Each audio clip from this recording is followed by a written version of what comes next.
Halo semua, kami dari kelompok 4 dan 5 Aplikom. Di sini kami akan menjelaskan bagaimana materi dari SPSS, uji asumsi dan linear berganda. Izinkan kami perkenalkan diri. Nama saya Serna Ilagista Mitria.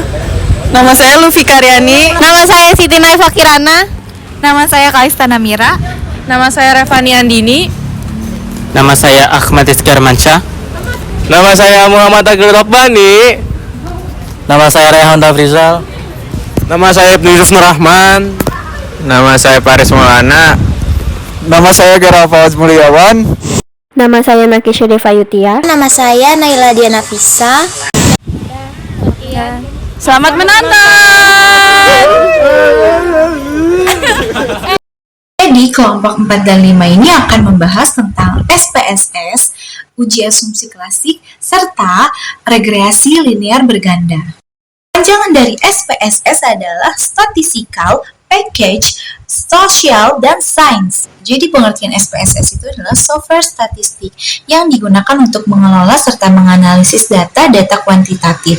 Biasanya orang-orang menggunakan kalkulator itu hanya untuk perjumlahan. Sedangkan kalau di SPSS ini, yaitu dapat mengelola data lebih banyak dari mulai ratusan hingga ribuan. Nah, biasanya yang memakai SPSS ini adalah mahasiswa serta peneliti-peneliti yang ingin mengetahui hasil akhir kuesioner atau survei. Sedangkan kalau pengertian regresi linear berganda adalah metode analisis untuk mengetahui pengaruh lebih dari satu variabel X terhadap variabel Y. Nah, di regresi linear berganda ini dia ada rumusnya loh. Rumusnya itu ada Y sama dengan A plus B1X1 plus B2X2 plus E. Kalau Y itu adalah hasil akhir yang kita ingin ketahui. Lalu ada A, angka awal dasar. Untuk X1, X2, faktor penyebabnya. B1, B2, seberapa pengaruh faktor tersebut. Sedangkan kalau E adalah nasib. Nah, selanjutnya itu ada uji asumsi klasik. Tujuannya itu adalah agar data yang kita hitung benar dan sah untuk uji analisis. Nah, dalam uji asumsi klasik ini tuh penting karena kalau kalian tidak memeriksa data-data kalian lagi, itu akan mengacau atau berantakan. Intinya, ini tuh langkah wajib agar analisis kalian tuh dapat dipercaya. Oke, yang selanjutnya itu adalah apa tujuan dari regresi linear berganda. Yang pertama itu adalah mengetahui pengaruh variabel X terhadap Y. Jadi tujuan utama regresi linear berganda itu adalah untuk mengetahui apakah variabel X itu mempengaruhi Y dan seberapa besar pengaruh tersebut. Contohnya itu pengaruh harga, promosi, dan kualitas produk terhadap jumlah penjualan. Nah, yang kedua itu mengetahui pengaruh parsial dan simultan. Nah, pengaruh parsial itu mengetahui pengaruh masing-masing variabel X terhadap Y secara terpisah. Biasanya itu diuji dengan uji T.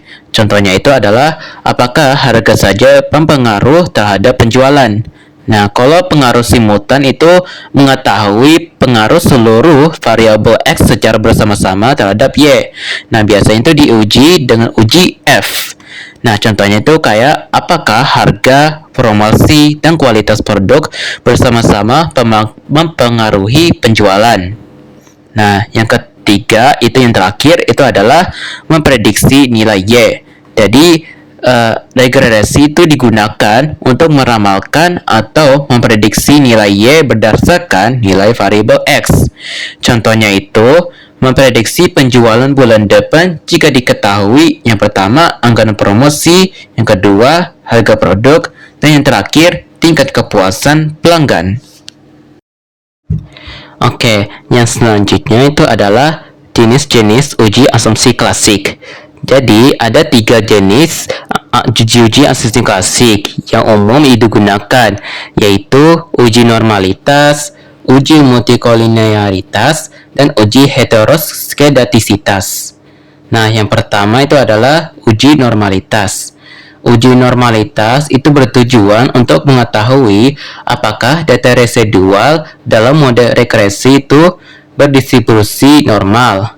Hal ini penting karena sebagian besar pengujian statistik seperti uji T dan uji F itu mengasumsikan bahwa residual distribusi normal. Nah, pengujian normalitas itu dapat dilakukan dengan melihat grafik histogram, normal PP plot, atau menguji uji statistik seperti Kolmogorov-Smirnov dan Shapiro-Wilk. Jika titik pada grafik mengikuti garis diagonal atau nilai signifikasi lebih besar dari 0,05, maka data residual dapat dikatakan berdistribusi normal. Yang kedua adalah uji multikolenialitas. Tadi uji ini tuh digunakan untuk mengetahui apakah terdapat hubungan yang kuat antara variabel bebas dalam model regresi. Jika terjadi multikolenialitas, maka akan sulit membedakan pengaruh masing-masing variabel bebas terhadap variabel terikat. Pengujian ini tuh dilakukan dengan melihat nilai tolerance atau variance inflation factor atau VIF. Model regresi itu dikatakan bebas dari multikolenialitas apabila nilai tolerance lebih dari 0,10 dan nilai VIF kurang dari 10. Nah, yang ketiga adalah uji heteroskedastisitas. Uji ini itu bertujuan untuk mengetahui apakah varian residual itu bersifat konstan atau tidak. Model regresi yang baik itu adalah model yang memiliki varians residual yang sama atau disebut homoskedastisitas. Nah, uji ini itu dapat dilakukan dengan melihat grafik scatter plot atau menggunakan uji statistik seperti uji Gleiser atau uji Park. Nah, apabila titik-titik pada scatter plot menyebar secara acak dan tidak membentuk pola tertentu, maka dapat disebutkan bahwa tidak terjadinya heteroskedastisitas. Sebagai kesimpulan, uji asumsi klasik itu sangat penting dalam analisis regresi karena menentukan kelayakan model yang digunakan. Apabila seluruh uji asumsi klasik terpenuhi, maka hasil regresi dapat digunakan sebagai dasar analisis dan pengambilan keputusan secara ilmiah. Selanjutnya adalah uji normalitas.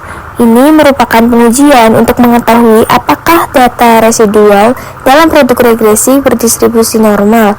Ujian normalitas bermanfaat untuk memastikan residual berdistribusi normal sehingga hasil analisis regresi valid dan dapat dipercaya. Jadi tujuan dari uji normalitas ini itu yang pertama ada mengetahui distribusi residual, yang kedua memastikan residual berdistribusi normal, dan yang terakhir yaitu memenuhi asumsi regresi. Terdapat juga rumus untuk menghitung dari uji normalitas ini. X kuadrat sama dengan sigma dalam kurung 0 I kurangi EI tutup kurung dibagi EI. Lalu ada metode SPPS. Yang pertama ada analyze, regression, linear, kedua click plots, ketiga centang normal. Uji multikolenialitas. Nah, pengujian ini itu untuk mengetahui hubungan antar variabel independen yang tujuannya untuk memastikan model regresi bebas dari hubungan kuat antar variabel X. Terdapat juga dua pedoman keputusan. Yang pertama itu ada pedoman keputusan berdasarkan nilai tolerance yang memuat jika tolerance lebih dari 0,10 maka tidak terjadi multikolenialitas dalam model regresi.